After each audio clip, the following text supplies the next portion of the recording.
Hi everybody, welcome back to the Mandala Traveler. Today I would like to talk to you about one of the most interesting stays that we had during our trip to Ecuador at the Suchipakari Amazon Eco Lodge. So during our trip to Ecuador, we actually stayed at 4 different hotels throughout the country, and one of the ones I was most excited about was Suchipakari.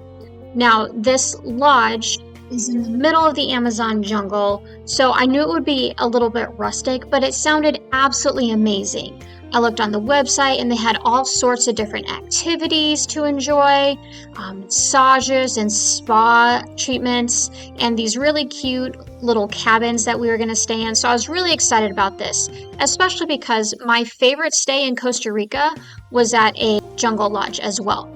And so I was really looking forward to this trip. Now, before we went, like I mentioned, I was looking at the website to see all the different things that they offered. And I started looking into some reviews and saw that they were very mixed.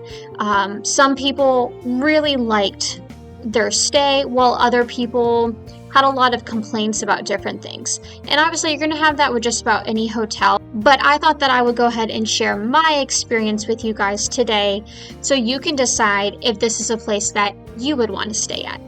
So I got to start by saying that this hotel is in a beautiful location. It is in the middle of the Amazon jungle. They have several hectares of preserved Amazon rainforest that guests can take tours on to learn more about the indigenous plants and animals. They have this prime real estate right along the Napo River. It is really ideal if what you want is to stay in the middle of the Amazon jungle. It's absolutely perfect and quiet and secluded. It's not some crazy resort where you're going to be sharing beach access with the hotel next door. So it's a great spot to relax. On top of that, the actual grounds of the Eco Lodge are really beautiful. They have some very gorgeous gardens with all sorts of tropical flowers, these tall trees, and it's just lush and green and colorful everywhere you look. So as you're just walking around, it has this great feel to it that just makes you want to relax and stay in this tropical environment. All the buildings there are really cool as well. You got a lot of open walled buildings with like thatched roofs on them, and these buildings are where you would go to eat your meals, sign up for a spa treatment, or hang out by the pool in the bar/lounge. So let's talk about the rooms. Obviously, if you're staying at a lodge, you want to know what the sleeping arrangements are going to be like. And this is actually where the reviews online really started to be a little diverse. Some people really liked their stay and other people did not. Now, the hotel has several different levels of rooms, and we ended up in a standard room on a ground floor in this really cool building that had little balconies and just these fun rainforest elements to it. Inside the room, we had 2 beds, a full and a twin. So it was just me and Daniel. So we took one and used the other one for storage.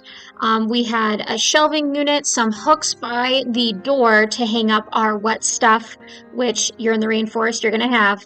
And then we had this really beautiful bathroom that looked like it had just been renovated with this nice stonework, a glass shower, a big sink. Like, it was really, really nice. However, when we looked a little bit closer, there were some very obvious signs that we were staying in the middle of the Amazon jungle. For starters, there was a huge gap underneath the door.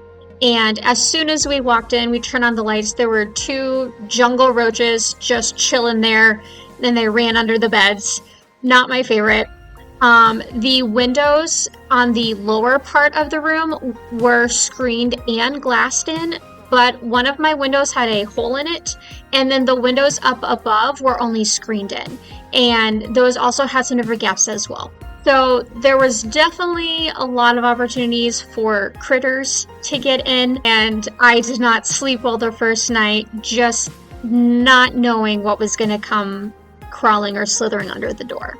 Obviously, that's a little bit of a risk you're going to have to take when you're staying in the middle of the Amazon jungle. I completely realize that. But if you're thinking about staying here, I want you to know that before you go and find this huge gap and cockroaches in your room. The other thing that kind of bothered me was that everything felt really damp, which I'm guessing is a mixture of the humidity and potentially rain coming through the windows. One of the other families in our group mentioned that when they arrived, one of their beds was actually soaking wet to the point that they couldn't sleep in it, and that could have come from a number of factors, but also made me kind of question just the quality of everything going on. All right, now that I've said my piece about the rooms, I do want to talk about what makes this lodge a really cool place to stay. It wasn't all bad, it is rustic, but if you want to experience the Amazon jungle, you're going to have to deal with some of that. And what I loved about this lodge was that they offered so many different ways for you to enjoy the Amazon jungle. So if you go to Suchipakari's website, you can scroll down and see that they just have a ton of really cool things that you can do. They have them listed under attractions here, and then they have some under activities at the top. But they just have tons of different excursions you can take, from hikes to different waterfalls, to trips to Amazon rescues, night walks, waterfall rappelling, and so on. Clearly, you have options. And we actually ended up taking 3 different tours through the lodge. We took a night walk through the on-site Amazon, and we were able to see some frogs, a lot of different bugs, a poisonous snake in the water, and some sort of tree mouse. It was really interesting, if not a little scary. And then the following morning, we took another walk through the Amazon jungle, and our guide, Carlos, told us about a lot of the different plants, how they use them for medicine or food or communication. He even did a demonstration on how they split the grasses to do basket weaving. And he also pointed out some of the different bug life, like termites, ants that are supposed to taste like lemons, and I thought just tasted like an ant. I was tricked. But it was a really fun tour, and Carlos made it a really enjoyable time, just playing with the group and, teasing us. He made Daniel and I wear jungle outfits, and we just looked like idiots, but it was a really great time. Carlos also led us on another tour with the lodge that was an all-day excursion, and it had a lot of really neat elements to it. We started off with a 40-minute trek through the Amazon, and then we got on boats, canoes actually, with motors, and we went down the Napo River to visit 2 indigenous villages. One of them gave us a pottery demonstration, and at the other one, we got to learn about how they make chicha, which is a popular drink that they used to make with spit. It is now made with potatoes.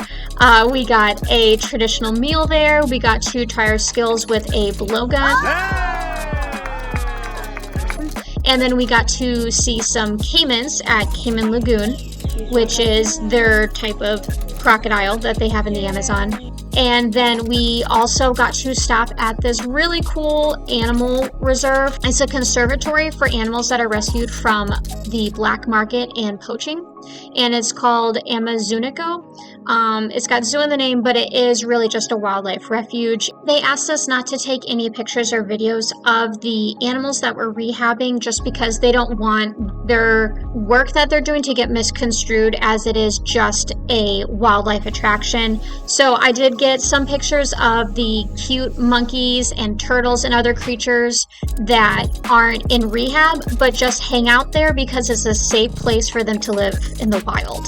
And so we got to take a tour there to see all the different animals that they've rescued, that they're currently rehabbing and trying to get back into the wild. And so it was a really amazing full day tour, and gave us such a cool look at not only the creatures of the Amazon, but also the people that live in the area. Alright guys, that's all for me today. Thank you so much for watching this video. If you're trying to decide where to stay in the Amazon of Ecuador, I hope this video helps you decide whether or not the Suchipakari Amazon Eco Lodge is the right fit for you. If you enjoyed this video, please give it a thumbs up. Don't forget to subscribe to the channel before you go. And if you want more information about Suchipakari or Ecuador in general, be sure to check out my blog at www.cockinwriting.com. Thanks and happy travels!